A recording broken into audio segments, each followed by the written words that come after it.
Welcome back.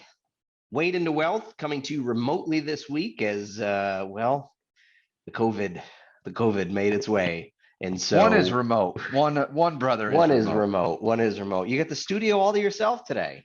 I got a lot of room. A lot of room in there, but the A lot of logo room. I is can blocked. I can swing both arms and not hit anything. Yeah, but the logo is blocked. So that beautiful logo back there is obscured. So you're ruining it. There it is. There it is. Even better. Can't say it like that. Well, you know what? We can still kid. We can still kid. And we've got a special treat today. We got another guest this week, and you may recognize the voice as he just welcomed us into the podcast. Corey Moran from the Mark Siwiec Team with Keller Williams Realty is joining us today. We do appreciate you being with us. And we talked to you about a year ago. And I was hoping you're going to intro me as, two-time appearance on Wade into Wealth. I mean, that's the most important information to lead with. You are the first. I The think you are first the first, guest. yeah. Welcome back a second time. You I are am the first. I am honored. Thank you. Yeah. So the last time we talked to you, I think the real estate market was definitely a little out of whack in that it was just so crazy what homes were going for, the amount of people putting offers in. That was a year ago. How have things changed? Yeah. So it was the most insane sellers market that we've ever seen, coming off of the previous year where it was the most insane sellers market that we'd ever seen. So now things are in a weird spot, to be honest with you. It's in a transition right now, it feels like, and take everything that I say with a grain of salt, because we're comparing what the market was to what it is now, right? To keep in perspective the fact that it was the craziest sellers market we'd ever seen. So the fact that things are coming back down to earth here on a number of levels, still, when you put it, you compare it to what things were 3 years ago, it's all kind of relative, I guess. A lot of people out there are saying the sky is falling, there's a crash. No, that's not what's happening. Things have just normalized a bit. And, Yeah. the one thing we see it, there's someone who said this in our business. They said, we're always approaching a recession. It's just, we never know how long until that is. And so you can say the same thing when the markets are as high or as hot as they are, it can't be sustained, but that doesn't also mean that there is a crash coming. The real estate market has not crashed. It just appears to have normalized a bit. Yeah, it's interesting. A lot of people like to bring up the mid 2000s, right? That was the real crash. This is nothing like that because the variables in play are so different. The reason they crashed back in the mid 2000s was the fact that, quite frankly, people were being given mortgages that they shouldn't be given. And then, shocking, they can't pay their mortgage, and then homes foreclosed. And what ended up happening there was a flood of properties due to foreclosure that hit the market. If anything, the one constant that we've been seeing throughout all of this is the fact that inventory is still low. That's been the driving force of all of this. The things that's changed is the interest rates. I mean, that's where things have changed, and that's really dampened the buyer frenzy that we saw. Are sellers still seeing, a year ago when you were on, sellers seemed like they were getting 10, 15, 20 offers on a property. Are you still seeing that today? No. I mean, other than for rare exceptions, I mean, there's some properties that are just so exceptional that, people still go crazy for them. But for the most part, you're seeing, 3, 4, 5, maybe less offers. So the amount of showings have been down, the amount of offers have been down. What's interesting is that you're not seeing yet, and who knows, as we are we're looming towards another increase in mortgage rates. We haven't seen a giant drop in price. Things aren't going over to the level that they had been, where 50, 60, 70, 80 was the norm, and some were going over 100. Now it's more like 15, 20, 25, somewhere around there. But when it comes down to it, sellers are doing still well. But again, it goes back to what I said before. It's all relative. If your expectation as a seller is to do as well as you would have back in the spring, well, I've got bad news for you. But ultimately, when you look big picture, still seller's market, still pull a lot of power, still doing pretty well. So in a way, you are seeing some price reductions if the overages are down significantly from where they were. Well, it's interesting, right? Because list price is a fluid thing. There's not in the real estate industry, and it's kind of interesting that there's not a standard. There's not a standard for setting list prices. I mean, when it comes down to it, it's opinion, really. I mean, you look at comps, comparable sales of properties nearby, that gives you a ballpark. But when it comes down to it, it really comes down to who the listing agent is, what their strategy is, and what the seller's strategy is. So when things were going 50, 80, 100,000 over asking price, a lot of the time the list price was lowballed. Okay. Because we're trying to create that buyer frenzy, create those bidding wars, and that's how the price got jacked up so high. Now I feel like agents are beginning to adjust a bit to the market, and list prices are a little bit higher. Interesting. Okay. Afraid that if we lowball it and we don't get anything, Right. Yeah. then we're Yeah. kind of at that point. That makes sense. That's what I'd wanted to ask was how much are the list prices maybe reflecting what the actual value of the home is versus a while back where I know when we sold our house, we lowballed what we put the house on the market for on purpose to let the market drive it higher. And so it seems like what you were saying is that now maybe list prices are a little higher because you can't shoot yourself in the foot by not asking for what it's worth. But it seems like the days of 15 people, at least for now, coming through your house and then getting 10 offers and all being above asking are no longer with us. Yeah, I mean, I want to touch on the amount of offers since we've made a couple comments about that. It's nice. It's a nice ego boost, seller. It's a nice ego boost to the listing agent. But ultimately, when it came down to it, when you really looked at the offers that were coming through, there was really only ever 2 or 3 that were really major players anyway. And a lot of the others were just, I mean, fluff at that point. Our transaction coordinator, Yvonne, bless her heart, she had to go through, so many contracts. When in reality, there's really only 2 or 3 that typically rise to the top. So, the offer thing is, again, I think it's more ego than really substance for the most part anyways. So I want to ask you this about interest rates, because we hear about interest rates all the time, and yeah, nobody likes them being higher when you're buying.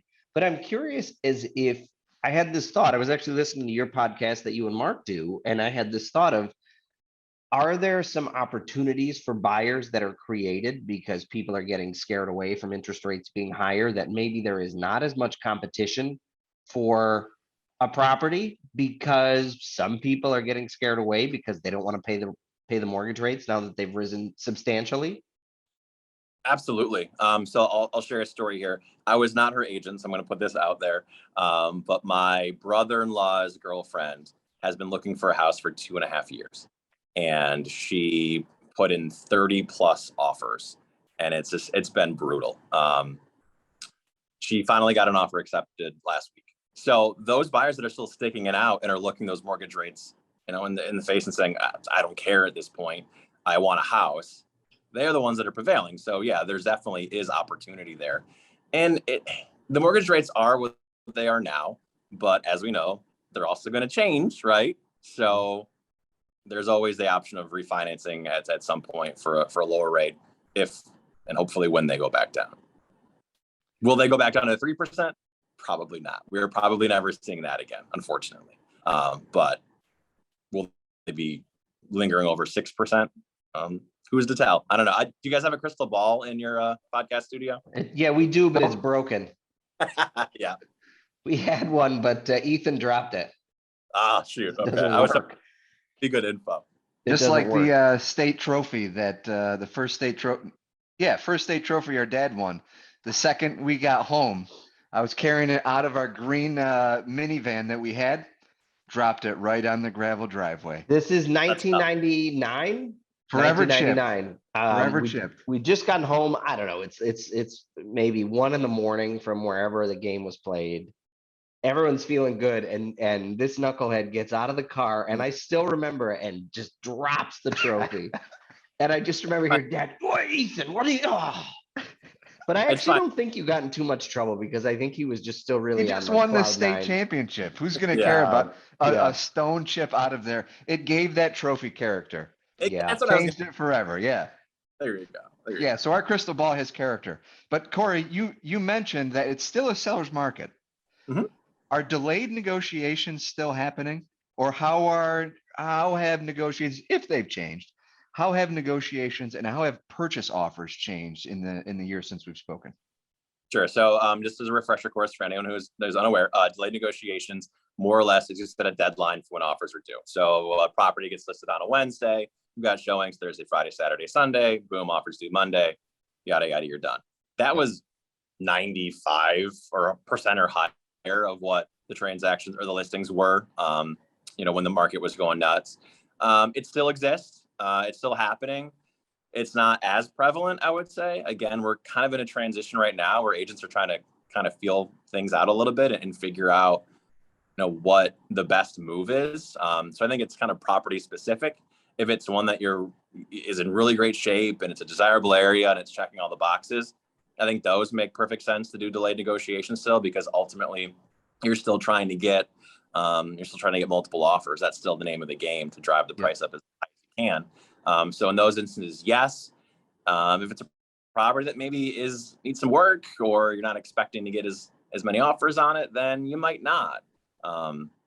And again, with those strategies, you also adjust list price. If you're doing delayed, you still probably are a little lower, just to kind of incentivize people to put offers in, because escalation clauses are still rampant everywhere. I mean, even for properties, it's interesting. I won a property for a client that had gone past delayed negotiations, and typically, as a buyer's agent, we think, oh, good, blood's in the water, we can finally get through.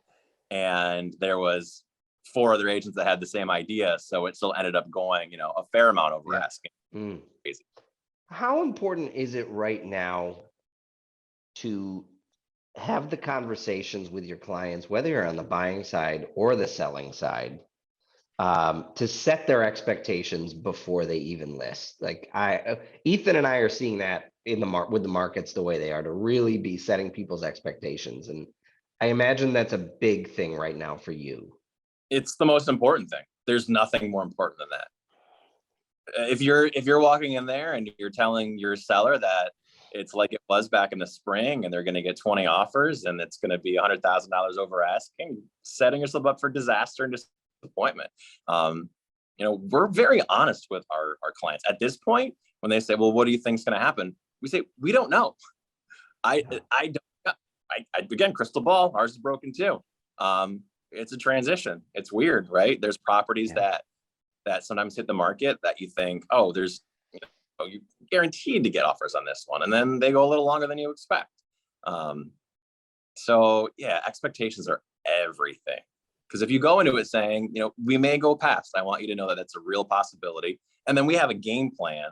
Like, for instance, right now, I've got a property in the Park Ave area that I've listed that we're doing delayed negotiations. And if we don't get offers, we've got an open house planned for the next day to try to get more bodies through there before we even talk about anything like a price decrease, to try to get interest. So agents are going to show what they're worth in this market. Before, quite honestly, it was easy. You list it, boom, you're done.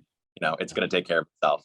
Now our work is a little bit harder, but it is what it is.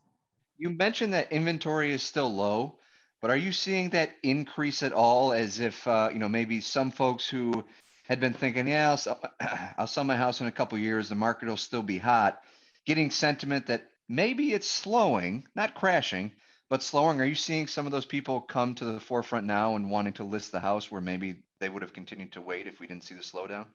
Yeah, a little bit. So for instance, I mentioned the house in the Park Ave area. We're trying to get ahead of this next rate hike for the interest rates. Yeah. Okay. Yep. Because we have these conversations all the time. Should we wait or should we, do it now? And the longer you wait, the less we're going to know. The only thing that we do know is for the short term, we know interest rates are going to continue to rise. They're going to rise again probably in September. So who knows? By the fall, we could be looking at 7.5%, which 4 months ago was 3%. So, yeah. Just out of curiosity, interest rates rising, Are you seeing a bigger impact on the larger priced homes versus the more modestly priced homes? Or are you just seeing the impact across the board regardless of the price or the amount of the real estate deal? I would say it's affecting across the board for sure. But I think it's probably hurting more people in that medium range because they're getting driven out of price points that they Right. had been. So if you were Yep. looking at $250,000 house with $300,000 house, you probably got to bump down to, 250, Yep. at that point, That makes Depends. sense. what you want your mortgage payment to be. Hmm. So how much of your job right now, and I'm curious, is being a therapist? I feel like that's a lot of what we do right now is what, I've made the joke. I got rid of the little table I have and put a couch there. So people can come in and lay down and we can just have a session. I imagine that is something that happens a fair amount, especially right now. Oh yeah, and that hasn't changed. I mean, that's always been the case. Now, so it's a little more so now with sellers, just because they're nervous, understandably so. I just had a conversation recently. Well, we had X amount of showings. Do you think that's too little? Should we be nervous? And it's like, you got to let it play out, right? You need to be the voice of reason, because it's a very emotional thing, buying or selling a house on both sides of it. It's a very emotional thing. So I'm sure, again, you guys see it in the financial world, same kind of thing, where you want to be reasoned and you want to give them the voice of reason and logic. And sometimes just let them vent when it comes down to it. Yeah, and I think one of the most important things is that this may actually work is that we saw a lot of people making decisions based on making the largest financial decision of their lives based on 15 minutes of walking through a house, which to me was crazy. And thinking, or not even seeing it, people making an offer on a house they saw over FaceTime. Um, I get the impression that's not happening as much, or is people are able to go through and see a home with more than 15 minutes or a half hour time slot now. Is that the case? I mean, even if you go back a second time, you're only in there an hour. So when you put it Okay. in the perspective that you're saying, it's still, the biggest financial purchase Okay. of your life, still only in there for an hour. What about inspections? Yeah. Again, it's kind of dependent on the property. A very large amount of the percentages, I would say, are still in favor of waiving, because if you get into any kind of bidding war, if there's any other offer on the table and you have your inspection in there, you're pretty much going to be toast. So more are getting through, but again, there's still a lot that are waiving, and unfortunately, it's a necessary evil. There's always opportunities. What types of, if any, opportunities are you seeing right now, specifically in the real estate market? Great if you're a cash buyer. I mean, it always has been, but it's extra great if you're a cash buyer, Yeah. because that's competition and you're not worrying about mortgage rates.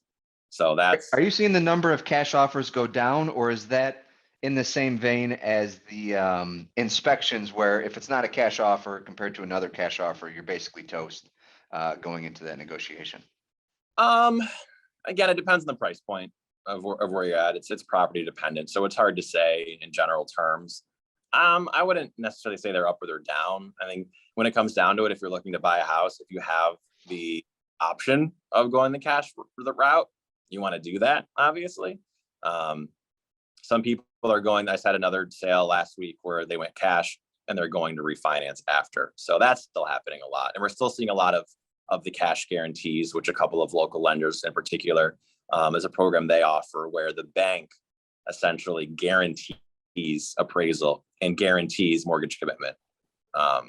So it's, and then what you're seeing there is on the buy side, as the agent, a lot of the time will apply, we'll apply appraisal gap coverage to if we're not going to do one of those cash guarantees, we just have a strong mortgage. So we're still seeing a lot of that. What about contingencies? So, a couple years ago, are a lot of people still going non-contingent with offers, or is there more an opportunity there for someone who may not have a lot of cash, but has equity in an existing property to use the equity in that to basically say, we're going to put an offer in on this, but it's contingent on the sale of our current home? It happens. It's still hard. It's still hard Okay. because all the contingencies out there, from inspections to mortgage commitments, the sales contingency is the toughest one for a seller to stomach, because it just creates so much more uncertainty. And I mean, it's, you're a juggler in the circus with 3 flaming bowling ball pins, over your head to make it all come together. So yeah, again, is it impossible? No. Is it hard? Yeah. Okay. Heath, anything else? I'm tapped out. I'm also happy to not be buying a home right now. Yeah. But it's interesting because I know from our perspective, our conversations with clients are changing in certain ways, because 6 or 7 months ago, we're talking about, well, maybe you get that mortgage, your cost of borrowing that money, 3, maybe 4%. Invest that money long term, maybe you can expect 5 or 6% as an average annual rate of return in a reasonably balanced portfolio. When you're looking at interest rates of 6 approaching 7, that's a different story and a different conversation to have, where when it's, lining up and your interest rate on your mortgage is guaranteed, your return on your investments is not. When you're Mhm. doubling that, or the potential to double it, it's far more appealing. When they're right in line with each other, just paying for that house and not having to worry about it can make some more sense now in the days of higher rates. Yeah. Yeah. It's true. What we're seeing is a lot of people buying and selling through now necessity.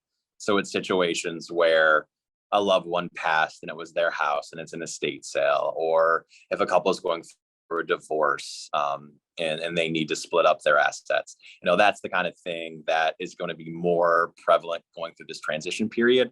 But it's going to be interesting. I don't know. We talk with this on the podcast, and Mark's projection is that July is going to be slow. August is going to be slow.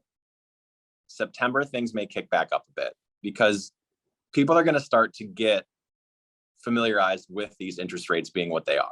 It's going to become more of the norm, as opposed to, the shock of it was just 3% 4 months ago. Yeah, right. That's gonna wane eventually. Because I mean, for our parents, it was 13%. So, everything's all relative. So I think there will be a bit of a lull. I agree with Mark. There's gonna be a bit of a lull here. And I think then some people are gonna step back in, because ultimately when it comes down to it, and especially the price point for first-time home buyers, because the rental market's a whole other thing going on right now. Ultimately, owning your home is still better than not. The rental market is, quite honestly, pure chaos. Yeah. 17% increase last year in rent, another 10% increase this year's expected. I mean, I don't know if you guys have heard, but to live in the city of Rochester in a nicer place, I mean, you're talking $2,700-$2,800 a month. That's a mortgage and then some. Yeah. Yeah. Yeah. Yeah. And I think the thing that gets me sometimes is that, like, with interest rates, well, yeah, interest rates are higher, but do you not want the house because of that? And Yep. we in the process of building a home, interest rates went from 3 to a lot higher than 3. And some, people would say, oh, well, that stinks. Well, yeah, but what are we going to do about it? Mhm. It's out of our control. And so, It is what yeah. it is. Do you wait forever? I mean, Right. what do you wait for? There's a phrase that's been going around, and I did not coin it myself. You're so not I'm that smart. We know that. not going to take credit. Oh, just Brockport, Chuck. Come on. I know. Actually, very intelligent. Very intelligent. All Brockport kids are. Yes. Yes. The phrase is, you marry the house and then you date the rate. If you love the house, when it comes down to it, there's only one house. That's not going to change. The rates, they're going to go up. They're going to go down. Ain't that the truth? Okay. Well, I think we covered it. Corey Moran from the Mark Siwiec team at Keller Williams. We do thank you for your time. The first repeat offender on this podcast. That is a badge of honor for you, sir. Oh, Corey, that's if anyone's looking to sell or buy a house, what's a phone number to Nice. reach you? Yeah, reach out to me. 607-341-1230. I can't give up the 607. I know. I saw the looks. Southern Tier. I saw the looks on your face. You have I have known you for 20 years. Yeah. I have known you for 20 years. You have been in the 585 area for 20 years. It's weird to say like, oh, we've been friends for 20 years now because like I remember the day we met. But God, get a new phone number. No, I'm loyal. If anything, I'm loyal. All right. Well, and you're stuck with it now. I mean, it's in reality, I get it. You can't, so many people have your phone number and how are you going to change it? When's the last time you changed your cell phone number, Chuck? Oh, touche. Let's see. I changed it in, I think it was 2002. Yeah, about 20 years. There you go. Switch carriers. Yeah, I had to give up 4740880. And it's still, I can tell it bugs you. I can tell that it bugs you, which you still have. So I I see. really don't care. I mean, I like it because you, mom and dad are all just one digit apart. Makes it real Right. easy for me. I'm Yes. the black sheep of the family. Well apart from all of your phone numbers. Yes, you are. Yes, you are. All right. Well, Corey, always a pleasure. Thanks for your time and expertise. And yeah, we hope to have you back again soon.